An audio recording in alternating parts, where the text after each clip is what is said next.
다들 럭셔리할 줄 알았는데 상급지 부자 노인의 의외의 소비 패턴과 81세의 선택, 은퇴를 앞두거나 이미 은퇴 이후의 시간을 살아가는 사람들은 한 번쯤 이런 상상을 한다. 돈만 조금 더 모이면 편하게 살 수 있겠지. 좋은 동네에서 살면 삶의 질도 달라지겠지.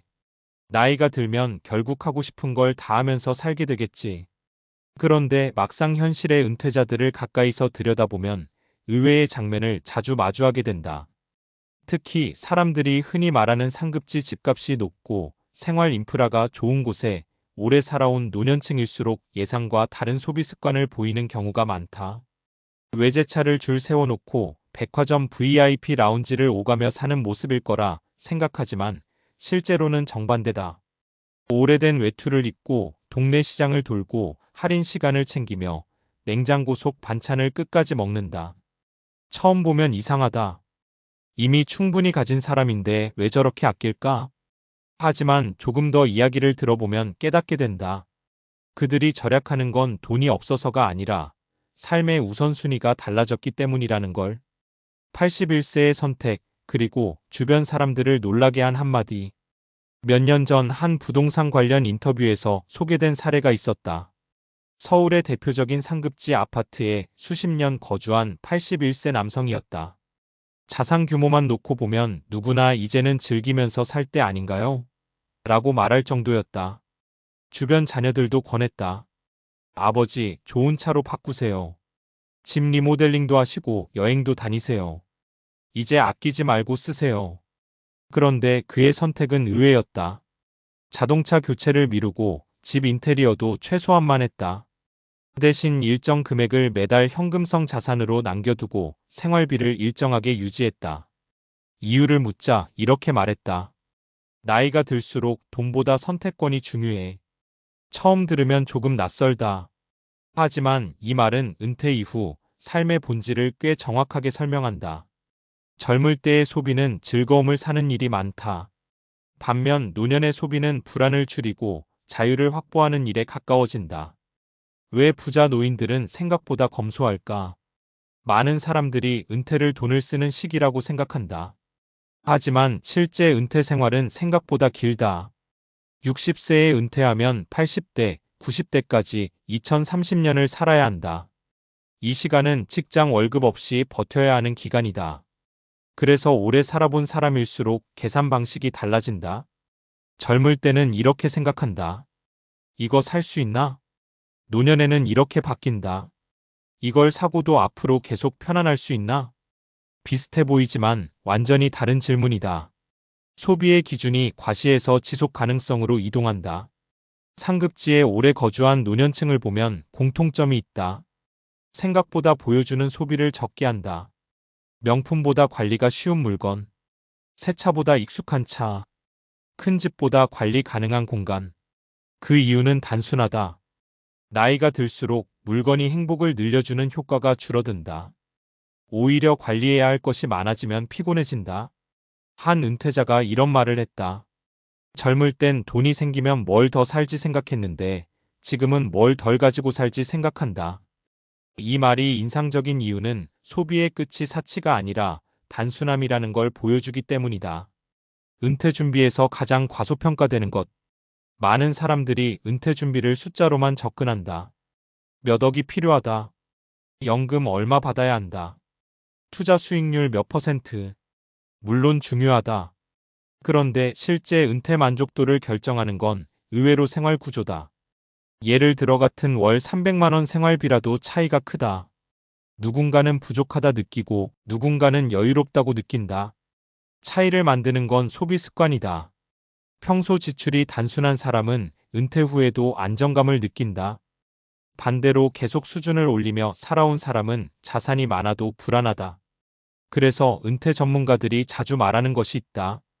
은퇴 준비는 돈 모으기가 아니라 생활비 설계다. 81세의 선택이 우리에게 주는 힌트. 그 81세 남성이 결국 가장 크게 돈을 쓴 곳은 어디였을까? 의료비도 아니고 사치품도 아니었다. 시간과 건강이었다. 걸어 다닐 수 있는 환경을 유지했고 정기 검진을 챙겼고 사람들을 만나는 비용은 아끼지 않았다. 대신 보여주기 위한 소비는 거의 없었다. 그는 말했다. 이 나이 되면 좋은 집보다 아픈 데 없이 하루 보내는 게 더 비싸. 듣고 보면 아주 현실적인 이야기다. 은퇴 이후 진짜 자산은 통장 숫자만이 아니다. 건강, 관계, 선택권, 그리고 스스로 결정할 수 있는 생활 리듬. 이 네 가지가 오래 유지될수록 만족도가 높아진다. 결국 은퇴는 얼마를 쓰느냐보다 어떻게 쓰느냐의 문제다. 젊을 때는 더 많이 벌어야 자유로울 것 같았다. 그런데 나이가 들수록 다른 사실을 발견한다. 적게 써도 만족할 수 있으면 자유가 더 커진다. 상급지 부자 노인들의 검소한 소비는 궁핍이 아니라 전략이다. 미래를 두려워해서가 아니라 남은 시간을 원하는 방식으로 살기 위한 선택이다. 그리고 어쩌면 우리도 언젠가는 비슷한 결론에 도달할지 모른다. 좋은 차보다 편안한 몸을, 큰 집보다 관리 쉬운 공간을, 비싼 취미보다 오래 함께할 사람을. 81세의 선택은 결국 이렇게 들린다. 돈은 삶을 편하게 만드는 도구일 뿐, 삶 자체가 되면 안 된다. 은퇴 준비의 시작은 계좌 잔액보다 먼저 내가 어떤 하루를 원하는 사람인지 아는 것일지도 모른다. 그런데 더 흥미로운 건 왜 나이가 들수록 소비가 줄어드는가이다. 앞에서 81세의 선택을 이야기했다면 그 다음에 자연스럽게 이어지는 질문은 이것이다. 왜 많은 노년층은 자산이 충분해도 생각보다 돈을 쓰지 않을까? 이걸 단순히 절약 습관이나 옛날 세대라서라고 설명하면 절반만 맞다. 실제로는 행동경제학, 신경과학, 노화 연구에서 꽤 일관된 설명이 나온다. 핵심은 하나다. 사람은 나이가 들수록 즐거움을 극대화하는 존재에서 안정성을 최적화하는 존재로 바뀐다. 뇌는 나이가 들수록 위험보다 안정에 더 높은 가치를 둔다. 젊을 때는 미래 시간이 길다고 느낀다. 그래서 현재의 소비가 미래의 행복으로 연결된다고 믿는다. 새 차를 사고 큰 집을 사고 새로운 경험에 투자한다. 하지만 노년기에는 뇌가 시간 자체를 다르게 인식한다. 심리학에서는 이를 사회정서 선택 이론 SOCIOEMOTIONAL Selectivity 시리라고 설명한다. 사람은 남은 시간이 제한적이라고 느낄수록 정보 수집이나 확장보다 정서적 안정과 만족을 우선하는 선택을 한다는 것이다.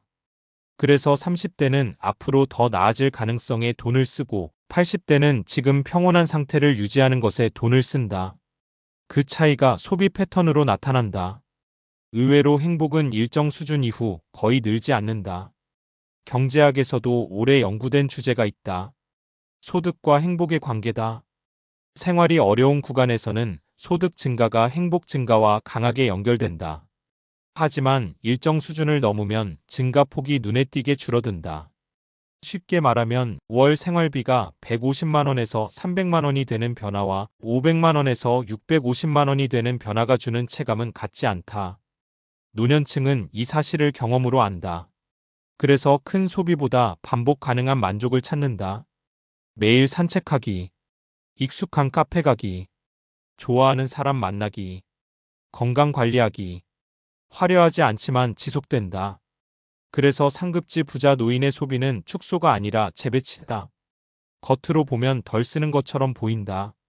하지만 자세히 보면 돈의 흐름이 바뀐다. 젊을 때 자산 확대, 사회적 인정, 외형적 업그레이드, 노년기, 건강 유지, 시간 확보, 관계 유지, 돌봄 비용 절감. 여기서 중요한 건 마지막이다. 돌봄 비용. 의외로 많은 고령층이 가장 무서워하는 건 돈이 떨어지는 게 아니다. 내 선택 없이 누군가에게 의존하게 되는 상태다.